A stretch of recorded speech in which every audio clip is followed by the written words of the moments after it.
الحمد لله والصلاة والسلام على رسول الله محمد بن عبد الله صلى الله عليه وسلم وعلى آله وأصحابه أجمعين. رب اشرح لي صدري ويسر لي أمري واحلل عقدة من لساني يفقه قولي واهد قلبي وسدد لساني بحق نبيك سيدنا محمد صلى الله عليه وسلم. أما بعد. Naam, kwa taufiki ya Allah subhanahu wa ta'ala tunaendelea na mutawalaa wetu na leo tuko babu tayammum.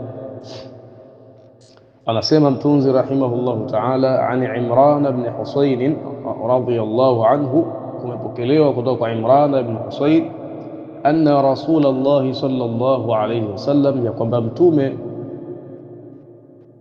raa rajulan, mtume alimuona mtu lam yusalli fil qawm, hajaswali na watu. Lam yusalli fil qawm, hajaswali pamoja na watu. Lam yusalli fil qawmi, hajaswali pamoja na watu.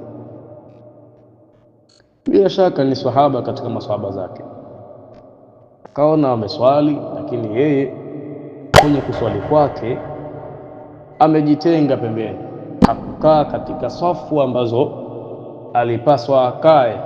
Tamam. Faqal, mtume akasema, ya fulanu, ewe fulani, ma mana'aka an tusallia fil qawm. Ma mana'aka, ni kitu gani kilichokuzuia wewe an tusallia fil qawmi, kilichokuzuia usiswali pamoja na watu, bwana, usiswali pamoja na sisi. Tamam. Faqal, akasema, asabatni janabatun wala maa, asabatni janabatun wala maa, limenipata mimi janaba, wala maa, na wala sijapata maji ya kujitawadhia, kwa maana sijapata maji ya kuliondosha janaba ambalo nini nilikuwa nalo. Faqal, mtume akasema sallallahu alaihi wasallam, alayka bisaidi, jilazimishe na mchanga, kwa maana tumia mchanga. Fa innahu, hakika huwa mchanga, yakfika, unakutosheleza wewe. Tamam. Fa innahu, hakika huwa mchanga, yakfika, unakutosheleza wewe.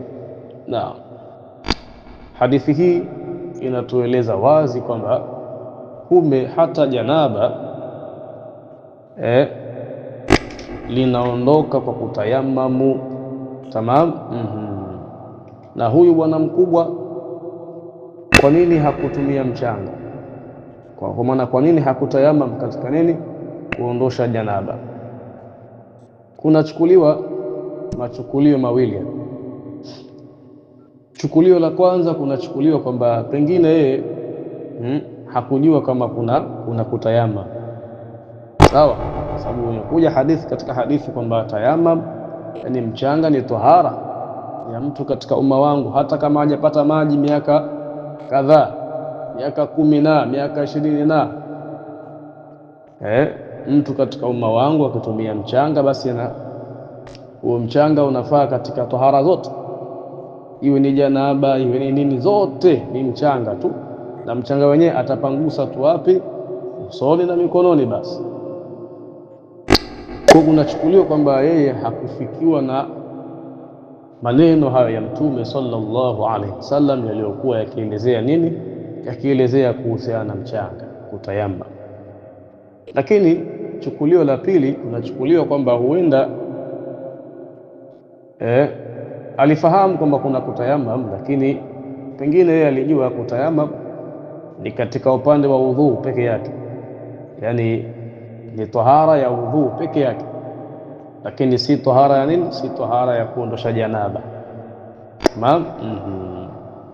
Kwa hiyo yanachukuliwa mawili hayo, lakini pia tunapata ishara kwamba mtu ambaye hajui kitu hapatilizwi, bali anagewa udhuru, anagewa udhuru. Lakini ambaye anajua na anafanya makusudi, huyo hapewi udhuru, huyo hapewi udhuru. Tamam. Kwa hiyo utaona hapa huyu bwana mkubwa yeye hakuwa anajua jambo hilo. Mtume akamfahamisha tena kwa njia ya upole kabisa, kwa njia ya utaratibu, alaika bisaidi fa innahu yakfika, lazimisha na mchanga bwana, tumia mchanga, tayammam, hakika huo mchanga yakfika, unakutosheleza wewe katika kuondosha janaba na kutia udhu. Na pale aliposema asabatni janabatun, ni ishara kwamba janaba hili si janaba la kuingilia, bali ni janabatul ihtilam, ni janaba la kuota. Asabatni janaba, limenipata mimi nini? Janaba. Akusema ana junubun au kuntu junuban. Tamam. Akasema ana junubun au kuntu junuban, ingekuwa ni janaba la kuingilia. Kwa hiyo hayo ndio tunayapata katika hadithi hiyo, na tunaona kwamba kumbe kutayammam si katika upande wa udhu tu, bali hata janaba linaondoshwa kwa tahara ya kutayammam. Tamam. Akaendelea kutunukulia hadithi nyingine mtunzi, akasema wa an Ammar ibn Yasir, na kumepokelewa kutoka kwa Ammar ibn Yasir radhiyallahu anhu qal, amesema ba'athani an-nabiy sallallahu alayhi wasallam fi hajatin, alinituma mimi mtume, fi hajatin, katika haja fulani, kwa alinituma katika haja fulani. Fajnabtu, nikapatwa na janaba. Falam ajidil maa, na wala sikupata maji ya kuogea janaba. Fatamarraghtu fi as-sa'idi kama tamarraghu ad-dabbatu, basi nikajigaragaza. Fatamarraghtu fi as-sa'idi, basi nikajigaragaza katika mchanga. Kama tamarraghu ad-dabbatu, kama anavyojigaragaza mnyama. Kuna wanyama huwa wanajigaragaza kwenye mchanga wengi tutakuta atapaka, muda mwingine anafanya mbwa, punda, kuna mara nyingi namuona akifanya hivyo farasi, ni mara nyingi, lakini pia hata ngamia. Tamam. Akaendelea kusema thumma ataitu an-nabiyya sallallahu alayhi wasallam, kisha nikamwendea mtume. Fadhakartu dhalika lahu, nikamuelezea jambo hilo kwamba nilipatwa na janaba.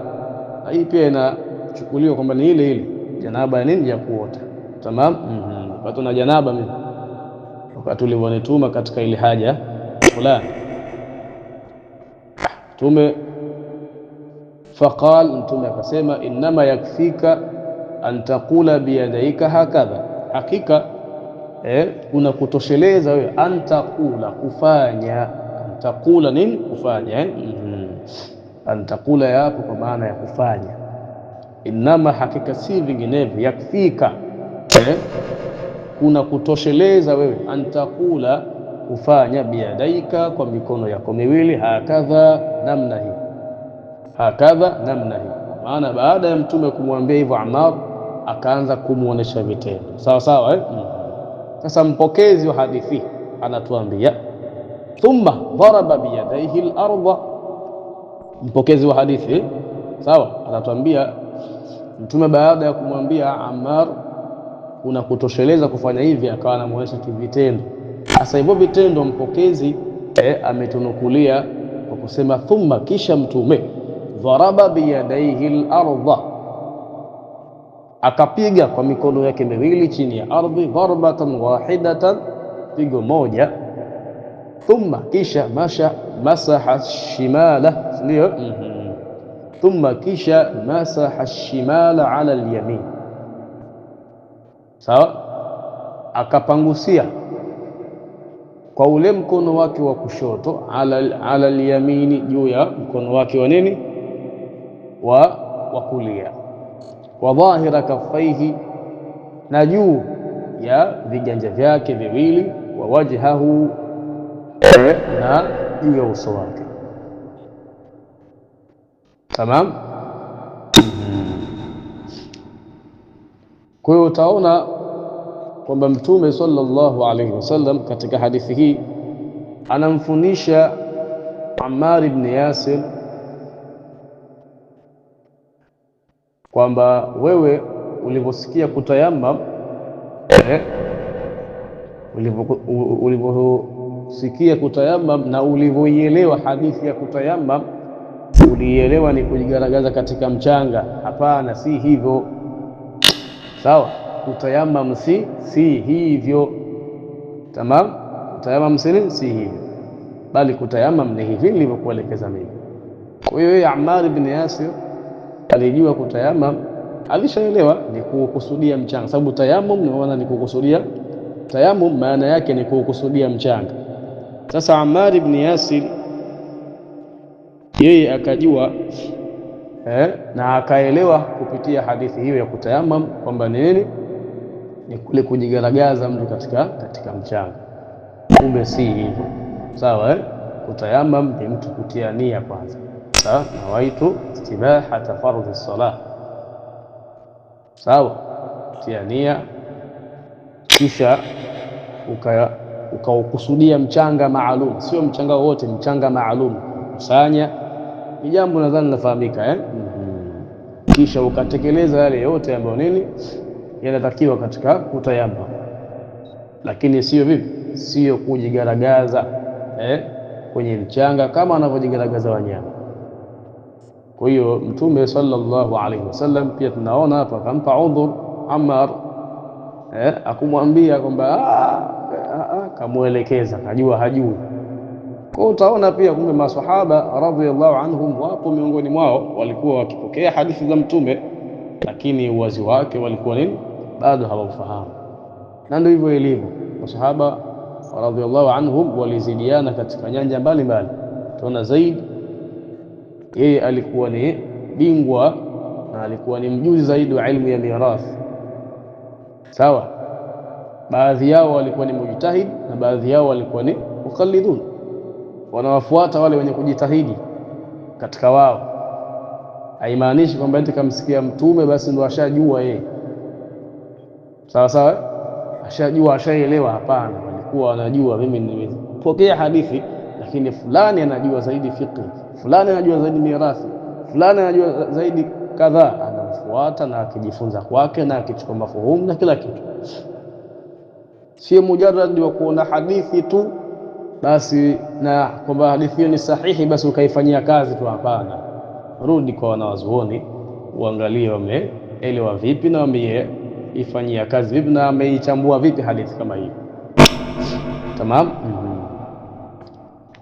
Akaendelea kunukusha an Jabir ibn Abdullah radhiyallahu anhuma, kutoka kwa Jabir ibn Abdullah radhiyallahu anhuma, Mwenyezi Mungu amridhie yeye na mzee wake, anna nabiyya sallallahu alaihi wasallam, kwamba Mtume sallallahu alaihi wasallam amesema, utitu khamsan, nimegewa mambo matano ambayo lam yu'tahunna ahadun min al-anbiya'i qabli. Lam yu'tahunna, hakupatapo kupewa mambo matano hayo ahadun, yoyote yule, min al-anbiya, katika manabii, qabli, kabla ya. Jambo la kwanza, nusirtu birru'bi masirata shahrin. Nusirtu, nimegewa ushindi. Nusirtu, nimegewa ushindi, birru'bi, wa kuwatia hofu maadui zangu, masirata shahrin, kwa mwendo wa mwezi mmoja au kwa mwendo wa mwezi mzima. Mtume sallallahu alaihi wasallam alipokuwa akiandaa jeshi, wale makafiri wakisikia jamani Muhammad ameshajiandaa na kuja, hata kama walipo mpaka Mtume atoke kule alipokuwa ili awafikie kiasi cha mwezi mzima, lakini wale tayari washaingiwa na woga kule, washaingiwa na woga. Na katika uwanja wa vita kumtia adui yako uoga ni ushindi miongoni mwa ushindi. Tamam. Kwa hiyo Mtume sallallahu alaihi wasallam alipewa hiyo, alipewa ushindi wa kuwatia woga na kuwatia hofu maadui zake, masirata shahri, kwa muda wa mwezi mzima au kwa mwendo wa mwezi mzima. Tamamu, kwa maana kwa umbali wa mwezi mzima, hata kama yuko wapi Ukishasikia tu Muhammad ameandaa jeshi lake anakuja huko, basi watu hawatulii, wanahangaika, mioyo inadunda dunda, hofu imewatanda. Hicho kitu aligewa mtume wetu Muhammad sallallahu alaihi wasallam. Waju'ilat liya al-ardu masjidan wa tahura, lakini jambo la pili umefanywa au imefanywa waju'ilat liya, imefanywa kwangu mimi, al-ardu, ardhi, masjidan, imefanywa kuwa ni msikiti, wa tahuran, na imefanywa kuwa ni kitu ambacho ni tahara, wa tahuran, na imefanywa kuwa ni kitu ambacho ni tahara, kinachoweza kutoharisha kitu kingine. Tahuran wa tahuran, na imefanywa ardhi kuwa ni kitu ambacho ni tahara chenye kuweza kukitoharisha kitu kingine. Ndiyo maana ya tahura. Tahura ni kile kitu ambacho asili yake chenyewe ni tahara, lakini kina uwezo wa kukitoharisha kitu kingine. Fa ayyuma rajulin min ummati adrakathu as-salat falyusalli. Fa ayyuma rajul, basi mtu yoyote yule, min ummati, katika umma wangu, adrakathu as-salatu, inapompata swala muda wowote ule, falyusalli, basi na aswali. Adrakathu as-salat, inapompata swala wakati wowote, sehemu yoyote aliyopo, falyusalli, basi na aswali. Tamam. Hapa utaona kwamba kuna dalili ya kutayammam katika hadithi hii. Kwa sababu gani? Ardhi imefanywa kuwa ni msikiti kwa umma huu wa mtume wetu Muhammad sallallahu alaihi wasallam, lakini pia hiyo ardhi ikafanywa kuwa ni kitu ambacho ni tahara chenye kuweza kukitoharisha kitu kingine, kwa maana ni kupitia nini? Kupitia kutayammam. Kwa hiyo ni jambo ambalo limetuwepesishia sisi kuwa na uwezo wa kuswali mahali popote muda wowote. Tamam. Ndio mtume akasemaje? Fa ayyuma rajulin, basi mtu yoyote, min ummati, katika umma wangu, adrakathu as-salat, itakapompata swala popote wakati wowote, falyusalli, basi na aswali. Sababu gani? Bila shaka atakuwa ni sehemu ambayo ni ardhini. Ni wapi? Ardhini. Na hapo atakapokuwa hapakosekani mchanga. Tamam. Mafumu hapo wa uhillat liya al-ghanaim, na zimehalalishwa kwangu mimi al-ghanaimu, ngawira. Al-ghanaim nini? Ngawira. Zamani ilikuwa watu wanapigana vita, lakini baada ya vita kile kilichopatikana katika vita kutoka upande wa maadui kinaachwa kama kilivyo, sawa sawa, hakichukuliwi. Na ikichukuliwa ilikuwa ni dhambi miongoni mwa madhambi makubwa. Tamam. Kama ilivyotokea katika jeshi la Saidina Daud, kama sijakosea, alienda vitani, mmoja katika wanajeshi wakaiba dhahabu, sawa sawa, wakaiba dhahabu. Hadithi hiyo ipo katika Riyadhus Salihin. Wakaiba dhahabu wakaficha, sawa sawa, lakini ikawa shida, ikaleta shida jambo hilo. Baadaye ikabidi mpaka irejeshwe ile dhahabu. Kapita mengi hapa. Tamam. Lakini katika umma wa mtume wetu Muhammad sallallahu alaihi wasallam, watu wakienda vitani, kile wanachokipata kutoka kwa maadui ambacho ni mali, chochote kile, sasa ni mali yao, ni mali yao. Wa uhillat liya al-ghanaim, na zimehalalishwa kwangu mimi ngawira. Ngawira ni hizo ghanima, mali ambazo zinapatikana katika uwanja wa vita. Walam tahilla li ahadin qabli, na wala hazikuhalalishwa au hazikuwa halali hizo ngawira, li ahadin, kwa yoyote, kwa maana kwa mtume yoyote, qabli, kabla ya. Wa u'titu shafa'a, na nimepewa uombezi wa kuwaombea wengine, nimepewa nafasi ya kuwaombea wengine, na ombi langu litakuwa lenye kukubaliwa. Maana yake yani hiyo shafa'a moja kwa moja, hiyo omba utapewa. Tamam. Wa kana an-nabiyyu yub'athu ila qaumihi khassatan, na kabla ya hapo alikuwa kila mtume anatumilizwa ila qaumihi, kwa watu wake, khassatan, peke yake. wa bu'ithtu ila nnasi ammatan, na mimi nimetumilizwa kwa watu wote, na mimi nimetumilizwa kwa watu wote. Tamam.